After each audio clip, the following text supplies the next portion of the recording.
मेरा नाम श्रुति है। मेरी उम्र 29 साल हो गई थी, लेकिन मेरी माँ मेरी शादी नहीं करवा रही थी। घर में हम माँ बेटी ही रहते थे। मैं नौकरी करती थी।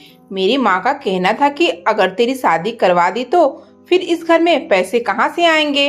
ऐसा बहुत से घरों में होता है कि अगर कोई लड़की गलती से कमाने लग जाती है और वो एक रोटी कमाने वाली हो तो फिर उसकी शादी नहीं होती। लेकिन मेरी उम्र बहुत ज्यादा हो रही थी और मेरी उम्र मेरी शक्ल से भी नजर आती थी।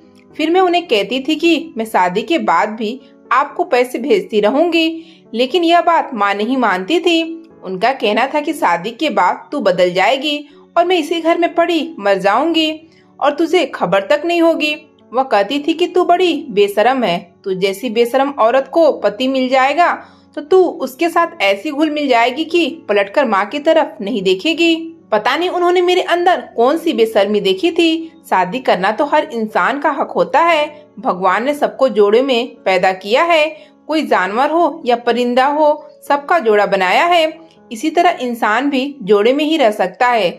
जिन लोगों की शादी नहीं होती उनका भला कोई जिंदगी होती है। मेरी माँ ने खुद भी तो शादी की थी, लेकिन मेरी गलती यह नहीं थी कि मेरी माँ मेरी शादी इसलिए नहीं करवा रही थी कि वह मुझे बेशरम समझती थी। मेरी गलती यह थी कि मैं इस घर में पैसे लेकर आती थी और इस गलती को मैं खत्म भी नहीं कर सकती थी। इसलिए वो खुदगर्ज होकर मेरी शादी नहीं करवाना चाहती थी। लेकिन मुझे भी कुछ न कुछ करना था। मैं भी एक इंसान थी, एक औरत थी। मेरे अंदर भी जज्बात थे और अब वो जज्बात मुझे तंग करने लगे थे, खासकर रात के वक्त। और फिर मेरी उम्र की जितनी भी लड़कियां थी उन सब की तो शादी हो गई थी, बल्कि उनके घर में तो एक दो बच्चे भी पैदा हो गए थे और मैं यहाँ अभी ऐसे ही बैठी थी, उनके पास भी नहीं जाती थी। नहीं तो वो अपनी शादीशुदा जिंदगी की ऐसी कहानियां सुनाती कि मेरा दिल और भी ज्यादा मचलने लगता था। मेरी माँ कहती थी कि तेरा बाप भी छोड़कर चला गया, लेकिन आज तक उसने यह नहीं बताया कि वो हमें छोड़कर क्यों गया। कोई बात जरूर थी, मैं बहुत ज्यादा खूबसूरत नहीं थी और मैं शक्ल सूरत की भी नॉर्मल थी। मुझे लगता है कि शायद मेरा बाप मेरी माँ को किसी और औरत के लिए छोड़कर चला गया था। मेरी माँ ने कभी यह नहीं कहा कि तेरा बाप इस दुनिया से चला गया है। बस वो कहती थी कि वो हमें छोड़कर चला गया। मैं एक प्राइवेट स्कूल में पढ़ाती थी। वह ज्यादा पैसे नहीं देते थे। गर्मियों की छुट्टियां चल रही थी तो मैं घर पर ही थी और घर में बाहर के कपड़े सिलकर गर्मियों की छुट्टियों का जो मेरा नुकसान हो रहा था वह पूरा करने की कोशिश कर रही थी। मैं भी अपनी माँ की तरह बहुत ज्यादा हसीन नहीं थी। एक दिन मैं घर में अकेली थी। घर में कोई भी नहीं था कि दरवाजे पर दस्तक हुई। मैं अकेली बैठी थी। मेरी माँ मोहल्ले में किसी औरत के घर गई थी और मुझे बता कर गई थी। एक और अजीब बात यह थी कि उसने मोहल्ले की बहुत सी औरतों से दोस्ती कर रखी थी। कभी किसी के घर जाकर वक्त गुजाराती तो कभी किसी के घर। दो लोग एक घर में रहते हो तो ज्यादा से ज्यादा आपस में कितनी बात कर लेंगे। इसलिए वो बाहर निकल जाती थी, लेकिन मुझे कहीं नहीं जाने देती थी। क्योंकि एक दिन मैं अपने एक दोस्त के घर चली गई तो उसने अपने भाई के लिए मेरा रिश्ता मांग लिया था। उस दिन के बाद से मेरी माँ मुझे कहीं जाने भी नहीं देती थी और मैं भी नहीं जाती थी, क्योंकि जैसे ही जाती लोग सबसे पहले मेरी शादी का सवाल करते। मेरी माँ मुझे यह कहकर गई थी कि चूल्हे पर दूध रखा है, उसे देख लेना, लेकिन मैं भूल ही गई थी। मैंने देखा ही नहीं। जब दरवाजे पर दस्तक हुई तो देखा कि दूध तो उबल रहा था। हमारे घर में गैस नहीं था, हम गांव में रहते थे, लकड़ियां जलाया करते थे। मैं जल्दी जल्दी दूध को उतारने गई, लेकिन मेरा हाथ जल गया और दूध मेरे पैर पर गिर गया। इतने में दस्तक हुई थी। जिसने दस्तक दी थी वो मेरी चीख सुनकर अंदर ही भाग आया। मैं बुरी तरह चिल्लाई थी। शायद उसने भी सोचा होगा कि कोई मुसीबत में है, इसलिए वो सीधा अंदर ही चला आया और मेरी मदद करने के लिए मेरी तरफ बढ़ा। मुझे बहुत तकलीफ हो रही थी। मुझे उस वक्त किसी न किसी की मदद की जरूरत तो थी। मुझसे उठा भी नहीं जा रहा था। उसने मुझे उठाया और मेरे पैर पर ठंडा पानी डाला। मुझे काफी सुकून मिला, लेकिन जब मैंने देखा तो मैं हैरान रह गई। वो कोई और नहीं बल्कि कोई भिखारी था। लेकिन उसे भिखारी कहना ठीक नहीं होगा। उसके नैन नक्श बहुत अच्छे थे। उसकी कद काठी भी बहुत अच्छी थी। बस थोड़ा काला और गंदा मैला लग रहा था और कोई मसला नहीं था। सारे गरीब लोग बदसूरत तो नहीं होते, जिस तरह सारे अमीर लोग खूबसूरत नहीं होते। कुछ ऐसे भी होते हैं जो वैसे तो गरीब होते हैं, लेकिन इंसान उन्हें देखता है तो सोचता है कि अगर इनका मुंह धुलाया जाए, उन्हें अच्छे कपड़े पहनाए जाए तो ये किसी हीरो से कम नहीं लगेंगे। यह आदमी भी कुछ ऐसा ही लग रहा था। उसने मेरी मदद की। मैंने उससे अचानक अपना हाथ पीछे कर लिया। मैंने कहा, तुम्हारी हिम्मत कैसे हुई अंदर आने की? तुमने मुझे हाथ कैसे लगाया? उस आदमी ने कहा कि मैं तो यहाँ पर भीख मांगने आया था। आपकी चीखने की आवाज सुनी तो मदद को चला आया। भलाई का तो जमाना ही नहीं है। अगर आपको बुरा लगा हो तो मुझे माफ कर दें। मैं शायद ज्यादा ही बोल गई थी, लेकिन उसने मेरी मदद की थी। अगर वो मुझे वक्त पर उठाने नहीं आता तो मैं वहीं पड़ी रह जाती, क्योंकि मेरे पैर जले थे और मुझसे उठा भी नहीं जा रहा था। मैंने उससे कहा कि मुझे माफ कर दो, बस मैं गुस्से में थी। मैंने उससे पूछा, तुम भीख क्यों मांग रहे थे? क्या तुम्हें भूख लगी है? वो कहने लगा, मुझे बहुत भूख लगी है, 2 दिन से खाना नहीं खाया। मैंने कहा, ठीक है, तुम यहीं बैठो, मैं तुम्हारे लिए अभी खाना लेकर आती हूँ। मैंने थैले में 2 रोटियां और थोड़ी सब्जी डिब्बे में डालकर उसे पकड़ा दिया। उसने मुझे बहुत दुआएं दी और कहा कि आज तक मुझसे इतनी नरमी में कोई भी पेश नहीं आया। जब से भिखारी बना हूँ, लोगों की ऐसी ऐसी बातें और हरकतें देखी है कि इंसानियत के ऊपर से यकीन ही उठ गया है। उस वक्त मुझे समझ नहीं आई कि उसने यह क्यों कहा कि भिखारी बना हूँ। वो तो था ही भिखारी, किसी भिखारी की औलाद होगा, उसका बाप भी भिखारी होगा, तभी वह यही काम करता होगा। आपकी बहुत मेहरबानी। मैंने कहा, कोई बात नहीं, तुमने भी तो मेरा इतना ख्याल किया है। वह कहने लगा, हाँ, आप जैसी खूबसूरत लड़की को देखकर मैं आपको कैसे मुसीबत में छोड़ सकता था। आप वाकई बहुत खूबसूरत हैं और सबसे ज्यादा आपके पैर खूबसूरत हैं। लेकिन अफसोस कि आपका पैर जल गया है। आज तक किसी ने भी कभी मेरी तारीफ नहीं की थी। जब मैं जवानी की दहलीज पर थी तो कुछ लोग मेरी तरफ भी देख लेते थे, लेकिन यूं कोई किसी पैरों की तारीफ नहीं करता। उसने बातों बातों में मेरी तारीफ कर दी। मुझे उसकी तारीफ बहुत अच्छी लगी थी। वो कहने लगा कि मेरे साथ एक बूढ़ा भिखारी भीख मांगता है, जो कभी कभी एक मरहम भी बेचता है। मैं आपके लिए लाऊंगा, क्योंकि अगर उसे जले हुए जख्म पर लगाएं तो फौरन ठीक हो जाता है। मैंने कहा, ठीक है, लेकिन कल तुम इसी वक्त आना, क्योंकि इस वक्त मेरी माँ घर पर नहीं होती है, और अगर उन्होंने मुझे तुम्हारे साथ देख लिया तो तुम्हें बुरा भला कहेंगे और मुझे भी डांट पड़ेगी। उसका कहना था कि मेरा नाम अमित है। मैंने भी अपना नाम बता दिया। उसने कहा कि आप फिक्र ना करें, मैं आपके लिए किसी भी मुसीबत की वजह नहीं बनूंगा। बात करने में वो बिल्कुल भी भिखारी नहीं लगता था। कितने आराम से और अच्छे तरीके से बात कर रहा था।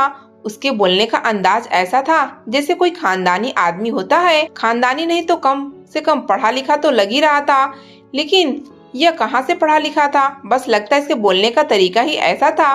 अगले दिन वह उसी वक्त पर आया और मेरे लिए मरहम लेकर आया। उसने कहा कि मैं खुद आपके जख्मों पर मरहम लगा देता हूँ। ना जाने क्यों मुझे उस आदमी से बहुत ही अपनापन महसूस हो रहा था। वो मेरा कितना ख्याल रख रहा था। वह एक भिखारी था, लोगों से पैसे मांगता था। कुछ लोग उसे पैसे ना देते होंगे। भिखारियों का तो इंसानियत पर से एतबार उठ जाता है। उनको लोग कुत्ता की तरह इनकार करके चले जाते हैं, लेकिन यह आदमी मेरे लिए दोबारा आया और दवाई लेकर आया और अपने हाथों से मेरे कदमों पर यह दवाई लगा रहा था। शायद पहली बार किसी ने मेरा इस तरह से ख्याल रखा था। मुझे इस बात की कोई परवाह नहीं थी कि मेरी तरफ अगर कोई आदमी इंसानियत दिखा रहा है या मेरा ख्याल कर रहा है, वह कौन है। मैंने आज भी उसे खाना खिलाया था, बल्कि मैंने उसे अपने हिस्से का खाना दे दिया था, लेकिन उसे यह बात नहीं बताई थी। अब वो रोज ही मेरे पास आने लगा। हम लोगों की दोस्ती हो गई। क्या लड़का लड़की दोस्त नहीं हो सकते? मुझे नहीं लगता। तो उसके दिल में ऐसी कोई बात थी और ना ही मेरे दिल में उसने मेरी मदद की। इस तरह हम रोज मिलने लगे। वह आ जाता, मैं उसके लिए पहले से ही खाना निकाल कर रख देती थी और उसे खाना खिलाती थी। अगर कभी अपने लिए कुछ अच्छा बनाती तो भी उसे दे देती। लेकिन अगर मेरी माँ घर पर नहीं होती, किसी के घर गई होती, तो मैं उसे घर में ही बुला लेती और हम खूब सारी बातें करते और खाना भी एक साथ खाते। मैंने उसे अपने पापा के कुछ पुराने कपड़े भी दिए। मैंने कहा कि नए कपड़े पहनकर और साफ सुथरे हो जाओ। उसने कहा कि अगर मैं साफ सुथरा रहूंगा तो मुझे भीख कौन देगा। मैंने कहा कि यह क्या बात है, तुम्हें क्या लगता है लोग तुम्हें गंदा रखने के पैसे देते हैं। इस बात पर हम दोनों हंसने लगे। कभी कभी बातें करते हुए उसकी जुबान से ऐसी चीजों का जिक्र निकल जाता जिससे मैं हैरान रह जाती। मैंने कहा, तुम्हें इन चीजों के बारे में कैसे पता है? तो उसने कहा कि मैं बहुत जगह घूमता रहता हूँ, कहीं कोई बैठा हो तो पीछे से जाकर बैठ जाता हूँ और उनकी बातें सुनता रहता हूँ, इसलिए मेरी जानकारी बहुत ज्यादा है। यानी उसके पास बहुत ज्यादा ज्ञान था और उसे बहुत सारी जानकारी थी। हमारी दोस्ती गहरी हो गई और यह दोस्ती एक दिन मोहब्बत में बदल गई। उसने कहा कि तुम्हारी अब तक शादी क्यों नहीं हुई? तुम तो अच्छी खासी समझदार लगती हो। मैंने कहा कि मैं अगले साल 30 साल की हो जाऊंगी, लेकिन जाने क्यों मेरी माँ मेरी शादी नहीं करती। वह कहती हैं कि लड़के बेवफा होते हैं, छोड़कर चले जाते हैं, इसलिए वो मेरी शादी नहीं करना चाहती। माँ ने कह दिया कि तू शादी का ख्याल अपने दिल से निकाल दे और तू यह न समझ कि आज नहीं तो कल तेरी माँ तेरी शादी करवा देगी। मुझे तेरी शादी करवानी ही नहीं है और मेरी माँ के पास शादी के लिए पैसे भी नहीं है। दहेज का एक तिनका भी अभी तक नहीं बना है, तो बिना दहेज के शादी कैसे होगी? तुम ही सोचो, आजकल लोग इतने बुरे हैं कि बिना दहेज के किसी लड़की को नहीं लेते। उसने कहा कि कुछ लोग ऐसे हैं जिनको दहेज से कोई मतलब नहीं होता। मैंने कहा कि ऐसे लोग कहाँ मिलते हैं भला? कहने लगा कि एक ऐसा आदमी तुम्हारे सामने बैठा है। मैंने कहा लेकिन तुम तो भिखारी हो, तुमसे शादी करने से मेरी माँ कभी नहीं मानेगी। उसका कहना था कि अगर मोहब्बत करती हो तो मुझसे शादी कर लो। मोहब्बत का इजहार तो हम लोग कर रहे थे, लेकिन इस तरह से नहीं कि जैसे यह कहा हो कि एक दूसरे के बिना नहीं रह सकते। बस उसने कहा था कि अच्छी लगती हो। मैंने कहा कि तुम भी अच्छे हो, लेकिन मैं एक भिखारी से शादी कैसे कर सकती थी? अगर मेरी माँ मान जाती, क्या तब भी यह कोई अच्छा फैसला होता? ऐसा कौन करता है भला? उसने कहा कि क्या सोचने लगी हो, मेरी बात मानो। मैं तुम्हें यकीन दिलाता हूँ कि तुम्हें पछताना नहीं पड़ेगा, मुझ पर भरोसा करो। वो यह कैसे कह सकता था कि तुम पछताओगी नहीं? जाहिर है मुझे पछताना ही पड़ता। वो भिखारी था, सारी जिंदगी मांगता रहता, वो अपना घर नहीं चला सकता था।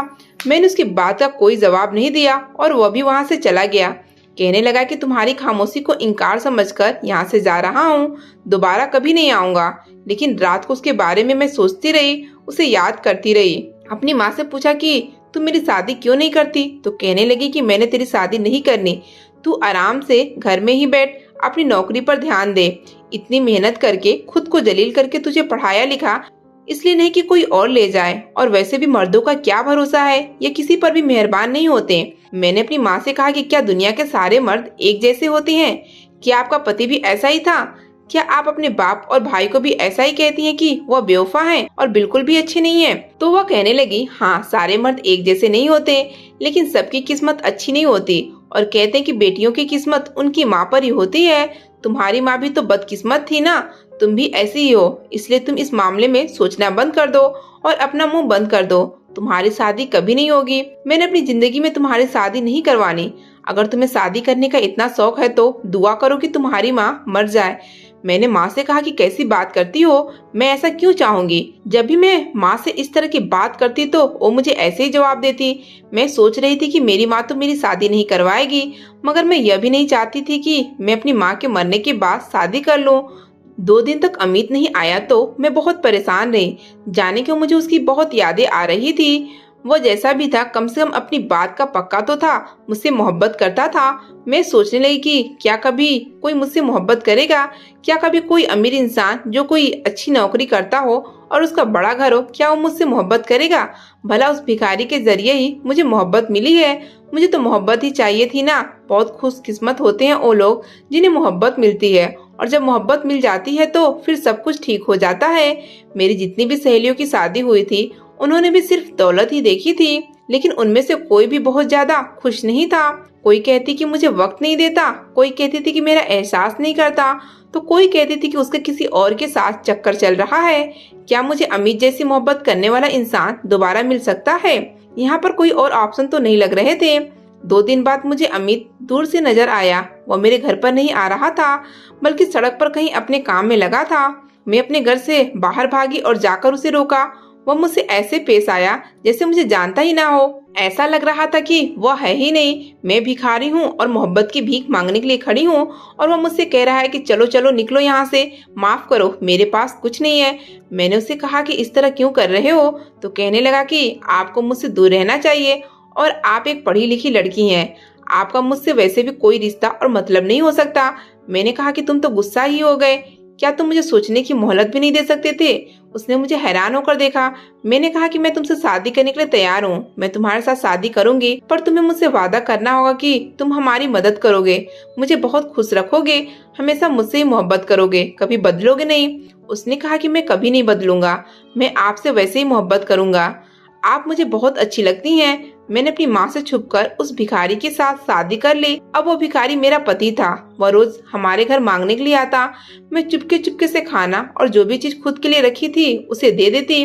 कभी उसे कपड़े देती, कभी कोई और चीज। मैं उसे थोड़े बहुत पैसे भी दे देती थी। मैंने कहा था कि मैं पैसे कमा लूंगी तुम पैसे मुझसे ले जाया करो और कोई कारोबार शुरू करेंगे, अपना घर बनाएंगे, सब कुछ करेंगे। लेकिन एक दूसरे के लिए तरसते भी रहते थे, क्योंकि हम एक दूसरे के पास बैठकर बातें नहीं कर सकते थे, एक घर में नहीं रह सकते थे।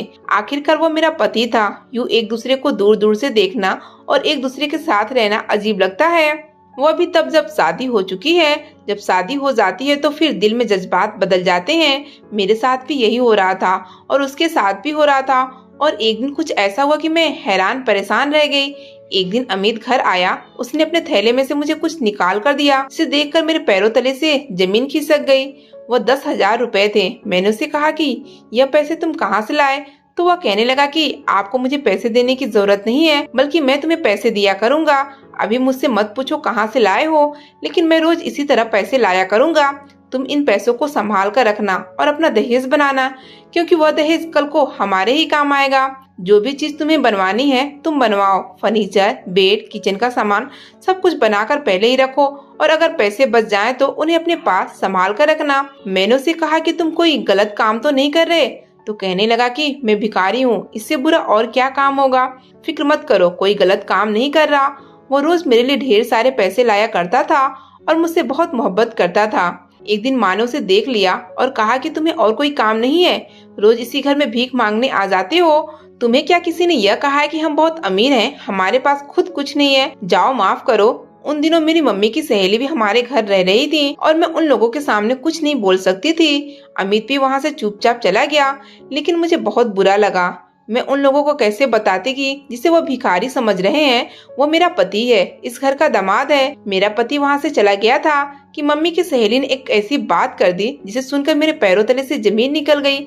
माँ की सहेली ने कहा कि तुम्हारी बेटी बड़ी हो रही है और इसकी इतनी उम्र हो गई है, अब तक इसके लिए कोई रिश्ता नहीं आया, लगता है मुझे कुछ करना पड़ेगा। माँ ने कहा कि तुम क्या करोगी, जरा बताओ तो तुम्हारे दिल में क्या चल रहा है। दोनों सहेलियां हंसी मजाक में बातें कर रही थी जब मेरी माँ की सहेली ने कहा कि इसकी शादी मेरे बड़े बेटे से करवा दो। मेरी माँ के हाथ से सब्जी वाली टोकरी गिर गई। माँ ने कहा तुम्हें शर्म नहीं आती मेरी बेटी के लिए अपने बेटे का रिश्ता भेजते हुए? वो बेटा जिसने खुद अपनी बीवी को तलाक दे दी है और अब तक उसके बच्चों का खर्च दे रहा है। तो कहने लगी क्या हो गया, तुम्हारी बेटी में क्या खास बात है? शक्ल सूरत तो कोई अच्छी नहीं है, खाली बीए की डिग्री है, तो इससे क्या हो जाएगा? कितना कमाती है महीने का? 10 से 15,000। इतना अच्छा रिश्ता बता रही हूँ तुम्हें। और वैसे भी पहले तो इसकी बीवी बदतमीज थी, इस कदर बदतमीज थी कि उसे तलाक ना देता तो और क्या करता। लेकिन यह तो मेरे घर की बच्ची है, समझ लो कि एक घर से निकलेगी दूसरे घर में चली जाएगी। ससुराल वाला तो कोई मसला ही नहीं है, वह भी तो इसका अपना घर है। मेरे पैर पहले से इस घर में जमे हुए हैं। यह मेरी बहू बनेगी तो मैं इसका बहुत ख्याल रखूंगी। मेरी माँ वैसे तो अचानक से बहुत हैरान हो गई थी और बहुत गुस्से में भी आ गई थी, लेकिन फिर मेरी मम्मी की सहेली ने ऐसी बात कर दी कि मेरी माँ भी सोच में पड़ गई। आंटी ने कहा छोड़ो इस घर को, तुम किराए के घर में हो, 2 लोगों के लिए तुम किराया देती हो, तुम भी मेरे साथ चलो। मेरा भी तो पति इस दुनिया में नहीं है, दोनों मिलकर बैठेंगे, बहनों की तरह बातें करेंगे। क्या मसला है इसमें? तुम्हें अपनी बेटी से दूर भी नहीं रहना पड़ेगा, तुम्हारी आंखों के सामने ही रहेगी। मेरे घर में छत पर एक कमरा खाली है, तुम्हारे रहने का इंतजाम कर दूंगी। और हैरानी की क्या जरूरत है, इस घर में जो भी सामान है वो सारा सामान उठाकर उधर आ जाओ। मेरी मम्मी की सहेली तो जैसे कोई जादूगरनी थी, उसने मेरी माँ की दुखती रग पर हाथ रख दिया था कि मेरी माँ को भी अकेला नहीं रहना पड़े और उन्हें दहेज भी नहीं बनाना पड़े और शादी भी आराम से हो जाएगी। मेरी माँ सोच में पड़ गई थी और मुस्कुराई भी थी। आंटी समझ गई थी कि तीर निशाने पर लगा है और अब उनका निशाना कभी नहीं चूकता है। वो अपने नकारा और बददिमाग बेटे के लिए मेरा रिश्ता लेना चाहती थी, लेकिन मैं उन लोगों को क्या बताती कि मैं तो पहले ही शादी कर चुकी थी और शादी पर शादी नहीं हो सकती है। आंटी घर से चली गई तो मैंने अपनी माँ से कहा कि मुझे शादी नहीं करनी। अच्छा, पहले तो शादी के लिए शोर डालकर बैठी थी, मेरी शादी करवा दो। अब जब इतना अच्छा रिश्ता मिल गया है जिसमें सब कुछ हमारी पसंद से है, दहेज भी नहीं देना पड़ेगा, तो फिर तुम कह रही हो कि मुझे शादी नहीं करनी। मैं कहती हूँ कि मैंने बिल्कुल शादी नहीं करनी, मैं नहीं करूँगी शादी। आप मुझे जान से मार दें लेकिन मैं शादी नहीं कर सकती। माँ ने मुझे हैरान होकर देखा और मेरे शब्द पर गौर करने लगी। कहने लगी तुमने यह क्यों कहा कि मैं शादी नहीं कर सकती, इससे तुम्हारा क्या मतलब है? मैंने कहा कि मैंने कुछ भी बोल दिया होगा, बस मुझे शादी नहीं करनी। मैं अमित को यह बात बताना चाहती थी कि जो भी करना है जल्दी करो, किसी दिन साफ सुथरा होकर हमारे घर आओ और मैं अपनी माँ से झूठ बोल दूंगी कि वह हकीकत में भिखारी नहीं है। मैं कुछ भी कर लूंगी, लेकिन वो मेरे घर आए और आकर मेरा रिश्ता मांगे। लेकिन अमित को आज 7वां दिन था कि वो मेरे घर आया ही नहीं। मैं बहुत ज्यादा परेशान हो चुकी थी। मुझे समझ नहीं आ रहा था कि मैं क्या करूं। क्या वो मुझे धोखा देकर तो नहीं चला गया? लेकिन यह कैसा धोखा था कि उसने अपने पैसे मेरे हवाले कर दिए थे। नहीं, उसने मुझे धोखा नहीं दिया था। वो मुझे धोखा नहीं दे सकता था। जरूर उसके साथ कुछ हो गया था या वह फंस गया था। मेरे दिल में बुरे बुरे ख्याल आ रहे थे। कुछ समझ नहीं आ रहा था कि क्या करूं। एक दिन मैं घर में अकेली थी। मेरी माँ भी घर पर नहीं थी कि अमित आ गया। मैंने उसे देखते ही फुट फुट कर रोना शुरू कर दिया। मैंने कहा कि 7 दिन से मेरी जान निकल गई थी। तुम पता नहीं कहाँ रह गए थे। क्या हो गया है तुम्हें? वो कहने लगा कि मैं बिल्कुल ठीक हूँ, बस एक मुसीबत में फंस गया था। तुम्हें बाद में आराम से बताऊंगा। अमित को देखती मैंने उसका हाथ पकड़कर उसे घर के अंदर खींच लिया, क्योंकि मेरी माँ घर पर नहीं थी। मैंने कहा कि मुझे तुमसे बहुत जरूरी बात करनी है, लेकिन वह जरूरी बात को बिल्कुल भी नहीं समझ रहा था और कहने लगा कि हाँ, मुझे भी तुम्हें कुछ दिखाना है। उसने थैले में हाथ डाला। वह जरूर वहाँ से पैसे निकालने लगा था, लेकिन मुझे आज पैसों से ज्यादा जरूरी बात करनी थी। मैंने कहा कि पहले मेरी बात सुनो, मुझे पैसे नहीं चाहिए, यह पैसे तुम अपने पास ही रखो। लेकिन कुछ बहुत बुरा हो गया है और अब हमें यह सब बाकी सबको बताना होगा। लेकिन वो मेरी बात नहीं सुन रहा था। फिर उसने एक ऐसी चीज निकाली जिसे देखकर मेरे पैरों तले से जमीन निकल गई और मैंने उससे एक ही शब्द कहा कि मुझे तलाक दे दो। उसने थैले में से एक तस्वीर निकाली थी और कहा था कि यह मेरे बाप की है, क्योंकि वह तस्वीर और किसी की नहीं बल्कि मेरे अपने ही बाप की थी। इसका मतलब था कि वह मेरा भाई था और मैं उससे शादी कर बैठी थी। मुझसे बहुत बड़ा गुनाह हो गया था और उसका एक ही हल था कि मुझे तलाक दे दी जाए। जब मैंने तलाक की बात की तो वह हैरान और परेशान रह गया और कहने लगा कि तुम ऐसा क्यों कह रही हो। फिर मैंने चिल्लाकर कहा कि यह मेरा बाप है, मैं इसकी बेटी हूँ। और अमित ने यह तक कह दिया कि नहीं, यह मेरा बाप है। मैंने कहा कि यह मेरे पापा हैं और मैं इसी की बेटी हूँ। मुझे कुछ समझ में नहीं आ रहा था। मेरे कानों से धुएं निकल रहे थे। दिल की धड़कन कानों में सुनाई दे रही थी। दिल कांप रहा था। अमित की हालत भी ऐसी हो गई थी क्योंकि हम एक दूसरे के भाई बहन थे। मैं बुरी तरह रो रही थी। मुझे कुछ समझ नहीं आ रहा था। अमित ने कहा कि मेरे साथ चलो। वो मुझे मेरे पापा के पास ले गया। जब मैंने पापा को देखा तो फूट फूट कर रोने लगी और उनसे गले लगना चाहा, लेकिन मेरे पापा ने मुझे हाथ के इशारे से रोक दिया और कहा कि इस लड़की को यहाँ से फौरन ले जाओ। अमित भिखारी नहीं था, बल्कि वह भिखारी बनने का नाटक कर रहा था। वह एक प्राइवेट जासूस था और एक बहुत अच्छे घर में रहता था। मैंने कहा कि मैं आपकी बेटी हूँ। तुम और मेरी बेटी? यह तुम्हें किसने कहा?